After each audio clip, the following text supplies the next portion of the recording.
Hello students, एक बार फिर से आपका अपने यूट्यूब चैनल अवनीश XYZ पर स्वागत है। आज का वीडियो सभी स्टूडेंट्स के लिए इम्पोर्टेंट होने वाला है, चाहे आप उस विश्वविद्यालय में या फिर उससे एफिलिएटेड किसी भी महाविद्यालय में, साथ ही आप उत्तर प्रदेश के किसी भी विश्वविद्यालय या फिर उससे संबंधित किसी भी महाविद्यालय में आप पढ़ रहे हैं तो यहाँ पर राजभवन द्वारा एक नोटिस जारी किया गया है कि आप सभी स्टूडेंट्स की जो है उपस्थिति 75% अनिवार्य होनी चाहिए। इसी के साथ आप सभी स्टूडेंट्स लगातार ये कमेंट कर रहे थे कि हम लोगों का एग्जामिनेशन फॉर्म कब से फिलअप होगा, एग्जाम कब से शुरू होगा, साथ ही एडमिट कार्ड कब आएगा, प्रैक्टिकल कब होगा। इसी के साथ असाइनमेंट, मिड टर्म और जितने भी आप सभी स्टूडेंट्स के प्रश्न आए थे, मैं जो है आप सभी स्टूडेंट्स के प्रश्नों को लेकर के ही यह वीडियो बना रहा हूँ। चलिए मैं आप सभी स्टूडेंट्स को जो है आपके सभी प्रश्नों का उत्तर एक एक करके देता हूं। इससे पहले जो राजभवन लखनऊ द्वारा एक नोटिस जारी हुआ है सभी विश्वविद्यालयों के लिए, सबसे पहले मैं आपको वो नोटिस दिखाऊंगा। यहाँ पर आप सभी स्टूडेंट्स देख सकते हैं, ये नोटिस जो है 26 अगस्त को ही राजभवन लखनऊ से जारी हो गया है। यहाँ पर देख सकते हैं, राज्यपाल सचिवालय उत्तर प्रदेश लखनऊ। यहाँ पर आप सभी स्टूडेंट देख सकते हैं, श्री राज्यपाल कुलाधिपति के विशेष कार्याधिकारी उत्तर प्रदेश, सेवा में कुलपति एवं निदेशक समस्त राज्य विश्वविद्यालय एवं संस्थान। इसी के साथ यहाँ पर दिया गया है, चिकित्सा विश्वविद्यालय एवं संस्थान को छोड़कर उत्तर प्रदेश। यहाँ पर ये नोटिस जो है उत्तर प्रदेश में जितने भी विश्वविद्यालय हैं, मतलब गवर्नमेंट या फिर प्राइवेट, सभी विश्वविद्यालयों के लिए यह नोटिस है। इसमें जो है केवल और केवल जो चिकित्सा विश्वविद्यालय हैं उनको छोड़ करके विश्वविद्यालय एवं संस्थान व उससे संबद्ध महाविद्यालयों में अध्ययनरत विद्यार्थियों की उपस्थिति 75% अनिवार्य किए जाने तथा CCTV कैमरा लगाए जाने के संबंध में।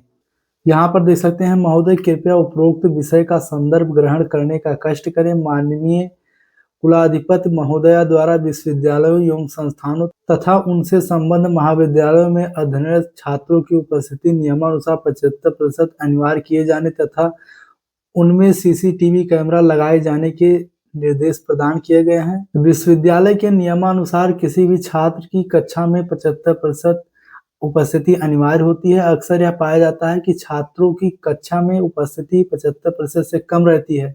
यदि ऐसा पाया जाता है तो ऐसे छात्रों की उपस्थिति के कारण नियमानुसार वह परीक्षा में नहीं बैठ सकते। कृपया छात्रगणों को इस आशय की नोटिस निर्गत करने का कष्ट करें कि यदि किसी छात्र छात्रा की उपस्थिति 75% से कम होगी तो उसे परीक्षा फॉर्म भरने की एवं परीक्षा में बैठने की अनुमति नहीं दी जाएगी। इस नोटिस को विश्वविद्यालय एवं संस्थान व संबद्ध महाविद्यालयों के नोटिस बोर्ड पर चस्पा करने के साथ ही इसे वेबसाइट पर प्रकाशित किया जाए तथा इससे छात्रगणों की कक्षाओं में व्यक्तिगत रूप से भी अवगत कराया जाए। यदि उपस्थिति बायोमेट्रिक प्रणाली से सुनिश्चित हो तो उपयुक्त होगा। थर्ड नंबर पर देख सकते हैं, इस संबंध में मुझे आपसे यह कहने का निर्देश हुआ है कि उपरोक्त आदेशों का कड़ाई से अनुपालन करने का कष्ट करें। कुलाधिपति के विशेष कार्याधिकारी डॉक्टर पंकज एल जानी, यहाँ पर इनका सिग्नेचर भी दिया गया है।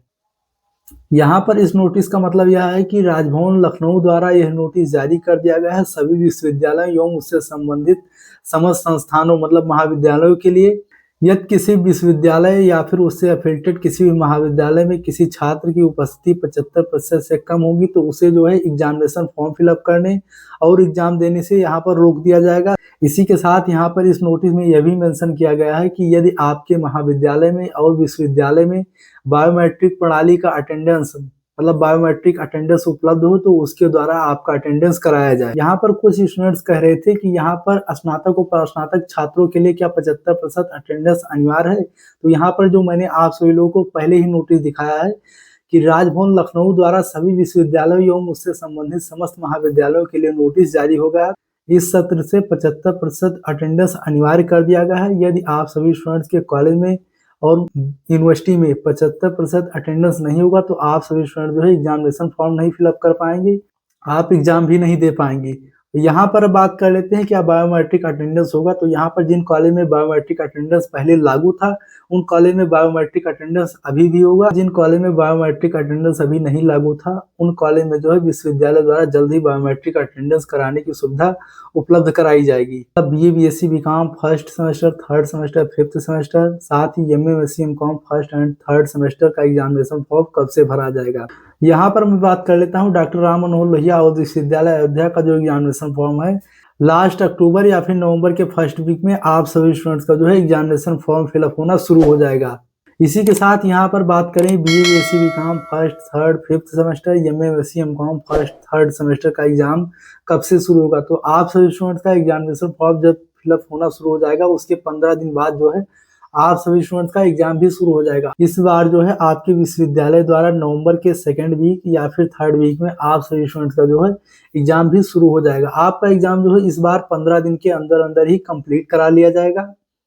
हो सकता है किसी किसी विश्वविद्यालय में आप सभी स्टूडेंट्स का एग्जाम जो है दिसंबर के फर्स्ट वीक में ही शुरू हो, लेकिन संभवतः आपकी बार यही प्रयास किया जा रहा है सभी विश्वविद्यालयों द्वारा कि आपका एग्जाम नवंबर के थर्ड वीक में शुरू करा दिया जाए। इसी के साथ यहाँ पर बात करें कि एडमिट कार्ड कब आएगा और कैसे मिलेगा, तो आप सभी स्टूडेंट का जैसे ही आपकी विश्वविद्यालय द्वारा आपका एग्जामिनेशन फॉर्म फिलअप हो जाएगा उसके बाद टाइम टेबल आ जाएगा। तो टाइम टेबल में जो भी आपका डेट रहेगा उस डेट के 7 दिन पहले या 3 दिन पहले जो है आपके विश्वविद्यालय के वेबसाइट पर जो है एडमिट कार्ड उपलब्ध हो जाएगा। वहां पर आप अपना फॉर्म नंबर और डेट ऑफ बर्थ फिलअप करके अपना एडमिट कार्ड डाउनलोड कर पाएंगे। इसी के साथ किसी किसी विश्वविद्यालय द्वारा आपके कॉलेज में भी एडमिट कार्ड उपलब्ध करा दिया जाएगा। आप डायरेक्ट कॉलेज से भी एडमिट कार्ड प्राप्त कर सकेंगे। इसी के साथ यहाँ पर बात कर लेते हैं कि इस बार जो है एग्जाम का पैटर्न कैसा रहेगा, क्योंकि यहाँ पर सभी विश्वविद्यालयों द्वारा यह चर्चा में है कि इस बार जो है सेमेस्टर एग्जाम का प्रणाली चेंज किया जा रहा है, मतलब उसका पैटर्न चेंज किया जा रहा है। सभी विश्वविद्यालयों द्वारा यह नोटिस जारी हो चुका है कि मतलब विषम सेमेस्टर फर्स्ट थर्ड और फिफ्थ सेमेस्टर के एग्जाम जो होंगे वो ऑब्जेक्टिव टाइप के होंगे और सेकंड फोर्थ और सिक्स सेमेस्टर के एग्जाम जो है सब्जेक्टिव टाइप के होंगे। तो आप सभी स्टूडेंट जो है लगातार अपने सब्जेक्टिव की तैयारी करते रहिए, क्योंकि विश्वविद्यालय द्वारा चाहे जैसा भी एग्जाम कराया जाए, मतलब अगर ऑब्जेक्टिव भी एग्जाम होता है तो आपके सब्जेक्टिव में से ही बहुत चुन करके, मतलब जो बहुत मेन पॉइंट रहेगा उसी में से ही आपका ऑब्जेक्टिव टाइप का क्वेश्चन बनाया जाएगा। तो आप सभी स्टूडेंट्स अच्छे से अपना प्रिपरेशन करते रहिए। इसी के साथ यहाँ पर बात कर लेते हैं कि जो सेमेस्टर मोड का एग्जाम हो रहा है, स्नातक का हो या फिर परास्नातक, मतलब बीए बीएससी बीकॉम या फिर एमए एमएससी एमकॉम का, इसमें जो है एक टर्म जुड़ा है, मतलब मिड टर्म और असाइनमेंट क्या है।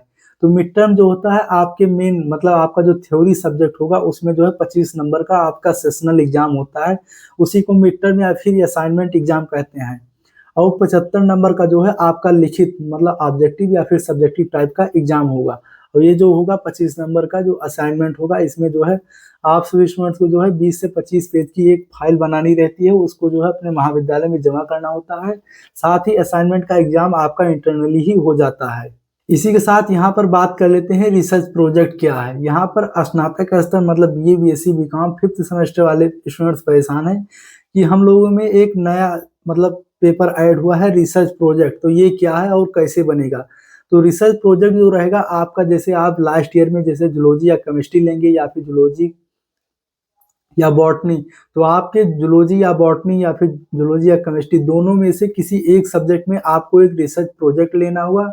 उसमें जो है आपको 15 पेज के एक थीसिस मतलब बनानी होगी, उसका एक रिसर्च प्रोजेक्ट तैयार करेंगे एक फाइल के रूप में।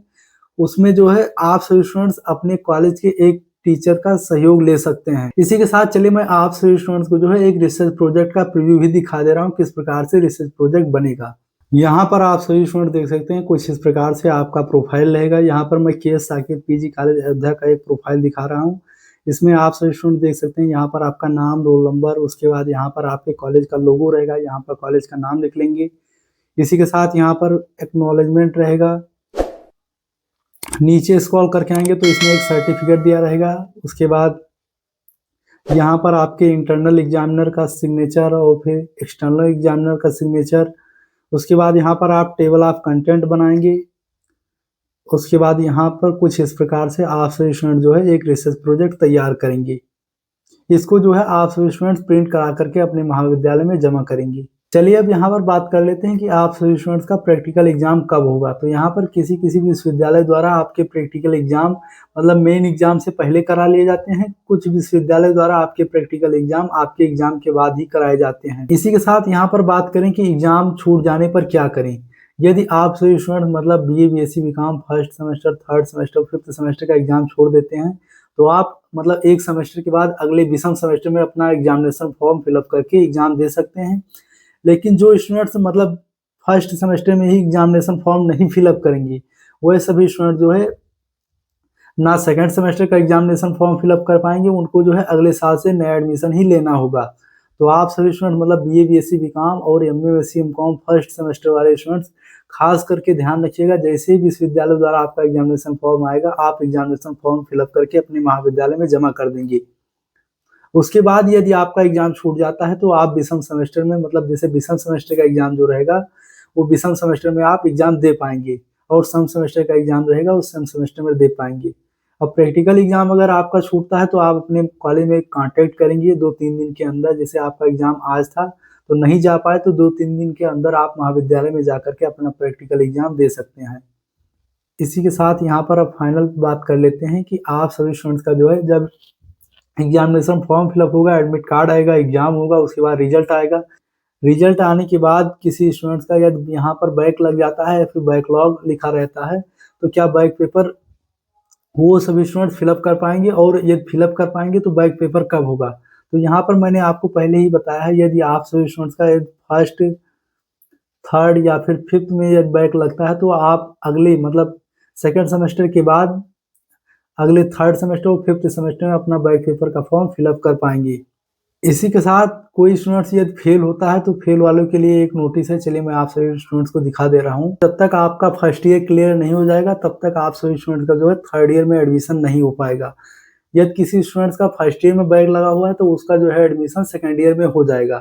इसी के साथ यहाँ पर एक नोटिस और है, यहाँ पर भी देख सकते हैं आप सभी स्टूडेंट्स, यहाँ पर भी लिखा गया है स्नातक एनईपी 2020 पंचम सेमेस्टर के समस्त छात्र छात्राओं को सूचित किया जाता है कि जिन छात्र छात्राओं का प्रथम और द्वितीय सेमेस्टर में फेल या एके लगा है, उनका प्रथम एवं द्वितीय सेमेस्टर में उत्तीर्ण होने के बाद ही फिफ्थ सेमेस्टर में एडमिशन होगा।